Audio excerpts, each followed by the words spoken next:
Olá a todos, eu sou o professor Antônio Marcelo Jackson, da Universidade Federal de Ouro Preto, e aí estamos na terceira e última parte da nossa videoaula sobre o livro Leviatã, de Thomas Hobbes. Ora, já vimos a condição humana, um animal completamente, como é que eu vou dizer, que vive completamente seus apetites, seus desejos, um animal que sabe que os outros são iguais a ele, é a parte que lhe é comum, tá? Todos são assim. Esse animal, por saber que todos são assim, gera nele próprio um medo da morte violenta, e por medo da morte violenta faz-se o pacto, que é o contrato social, que é aquele que cria o Estado. Então, o Estado ele tem como função primordial evitar a morte violenta. E evita a morte violenta como? Garantindo uma vida minimamente previsível a todos os homens. Ora, com isso, então o argumento do Hobbes, ele se subdivide em várias partes. Nós vamos ver rapidamente um item aqui, que eu acho que já ilustra razoavelmente bem o que a gente quer explicar, que é o seguinte: olha, se o Estado é isso, se ele tem essa função, então todas as regras, todas as coisas criadas pelo Estado, essas coisas todas devem ter sempre como último objetivo e fundamental objetivo, que é garantir uma vida minimamente satisfeita, a todas as pessoas, evitando a morte violenta. E nesse sentido, eu queria só destacar a parte das leis civis, porque naturalmente a gente poderia discutir aqui as leis penais e aí seria até fácil. Mas vamos pensar nas leis civis também. É interessante as observações que o Thomas Hobbes faz. Entendo por leis civis aquelas que os homens são obrigados a respeitar, não por serem membros deste ou daquele Estado em particular, mas por serem membros de um Estado. Porque o conhecimento das leis particulares é da competência dos que estudam as leis de seus diversos países, mas o conhecimento da lei civil é de caráter geral e compete a todos os homens. Em primeiro lugar, é evidente que a lei em geral não é um conselho, mas uma ordem.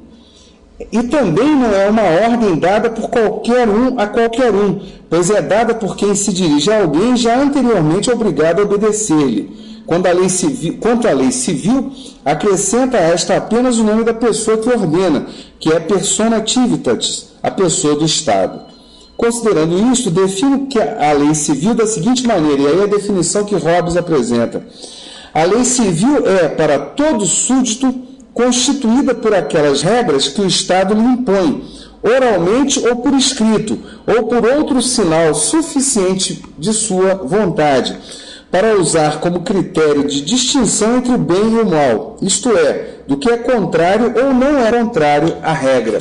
E aí é interessante porque é o seguinte, vamos lá, então a lei não é um conselho, é uma ordem, Estamos falando da lei civil. Em segundo lugar, essa lei é uma ordem por quê? Porque o seu intuito é garantir a vida previsível, é evitar a morte violenta. Então, eu não estou discutindo aqui o mérito da lei, isso aí é uma outra instância. O princípio da sociedade civil é seguir a lei. É seguir, eu posso até discutir o mérito dessa lei na medida em que ela não garante essa vida previsível, não garante essa vida minimamente satisfeita. Então, é interessante lembrarmos sempre disso. Não é porque é uma lei civil que é uma coisa, então, menor do que quando comparada, por exemplo, a uma lei penal. Não, ao contrário. Ela é tão boa, ou até talvez seja até superior à própria lei penal. Ainda no Hobbes, ele escreve: em todos os estados, o legislador é unicamente o soberano. Seja este um homem, quando numa monarquia ou numa assembleia, como numa democracia ou numa aristocracia. Porque o legislador é aquele que faz a lei. E só o Estado prescreve e ordena a observância daquelas regras a que chamou leis. Portanto, o Estado é o único legislador. Só o Estado pode legislar. Isso está em qualquer lei de qualquer país do mundo, tá? A título de curiosidade. Mas o Estado só é uma pessoa com capacidade para fazer, seja o que for, através do representante. Portanto, o soberano é o único legislador. Pela mesma razão, ninguém pode revogar uma lei já feita a não ser o soberano, porque uma lei só pode ser revogada por outra lei, que proíba sua execução. Então, reparem bem, só o Estado pode legislar, só o Estado pode fazer isso porque detém a soberania, só uma lei pode substituir outra lei. Tá? Não há como ter uma outra opção. É lógico que alguns vão perguntar assim, bom, mas isso significa o quê, então? O Estado está acima de tudo? Em tese, sim, vamos entender. O soberano de um Estado, quer seja uma assembleia ou um homem, não se encontra sujeito às leis. Dado que tem o poder de fazer e revogar as leis, pode, quando lhe apouver, libertar-se dessa sujeição, revogando as leis que o estorvam e fazendo outras novas. Por consequência, já antes era livre. Aqui vamos entender essa observação. Ah, Marcelo, você está dizendo então que deputados, senadores, presidentes da República, seja primeiro-ministro, seja lá o que for, eles então são acima das leis? Os cargos, sim.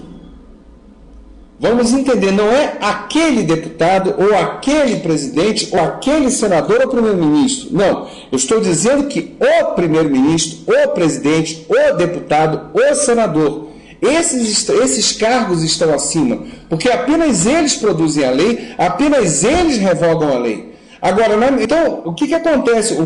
E se algum deles não estiver fazendo isso, não fizer isso? Evidentemente, ele não está cumprindo o papel enquanto poder de Estado. Ou seja, produzir coisas que garantam uma vida previsível e satisfeita. E se não está cumprindo isso, então ele merece e deve ser substituído. Então vamos lá, eu posso trocar quantos presidentes eu quiser, eu posso trocar quantos deputados e senadores eu bem desejar. Agora eu não tiro a existência, eu não elimino a existência de deputados, senadores, etc.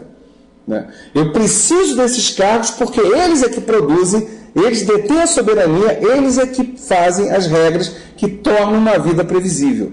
Tá? Agora, aqueles que não cumprem esse papel, esses sim merecem ser substituídos, sem dúvida alguma. E aí continua Hobbes. Quando um costume prolongado adquire a autoridade de uma lei, não é a grande duração que lhe dá a autoridade, mas a vontade do soberano expressa por seu silêncio. Isso só continua, sendo lei enquanto o soberano mantiver esse silêncio. Portanto, se o soberano tiver uma questão de direito que não se baseie em sua vontade presente, e sim nas leis anteriormente feitas, a passagem do tempo não trará prejuízo a seu direito, e a questão será julgada pela equidade. Alguns colocam assim, mas o costume é uma lei. Não, o costume é seguido, porque não há lei sobre aquilo, porque há um silêncio sobre aquilo, e tecnicamente aquele costume não interfere na lógica, no ordenamento, na boa condução do Estado, na boa condução daquela sociedade pelo Estado. Ora, vamos pegar um exemplo bem simples, tá? O caso da relação da mulher perante o homem, tá? Se eu pego uma situação do Brasil de 100 anos atrás, do princípio do século XX, né, eu vejo que ali existia um machismo, sem dúvida alguma. Tá? Eu vejo que aquilo, que a mulher não ia, ou pelo menos era um número muito pequeno que ia ao mercado de trabalho, que participava do mercado de trabalho. Então, o quanto uma mulher ganhava, quais as condições de vida profissional daquela mulher, era uma coisa totalmente indiferente. Tá? Agora, na medida em que a mulher, cada vez mais, ela ocupou o mercado de trabalho, então, essa situação que nós poderíamos chamar tranquilamente de uma situação machista, tá? Ela passou a ser inconveniente. Ela passou a atrapalhar o bom funcionamento da vida da sociedade, aquela previsibilidade da vida social.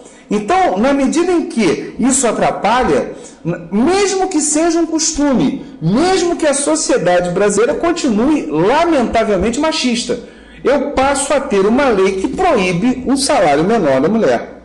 Tá? Eu passo a exigir, tá, das empresas, das instituições, que paguem os salários iguais a homens e mulheres.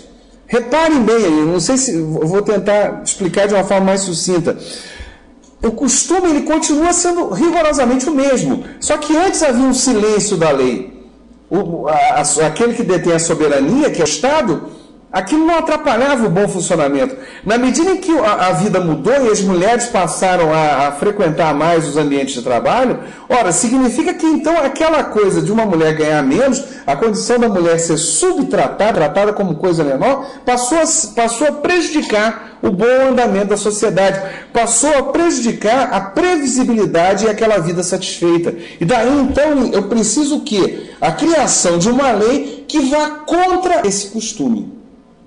Até na medida que, de repente, aquilo se resolva, de alguma forma. Tá? Então, reparem, o costume só é levado a sério, nas palavras de Hobbes, na medida em que há um silêncio da lei, na medida em que não há lei. E aquele costume, ele existe, ele permanece, porque simplesmente ele não atrapalha no bom andamento da vida social.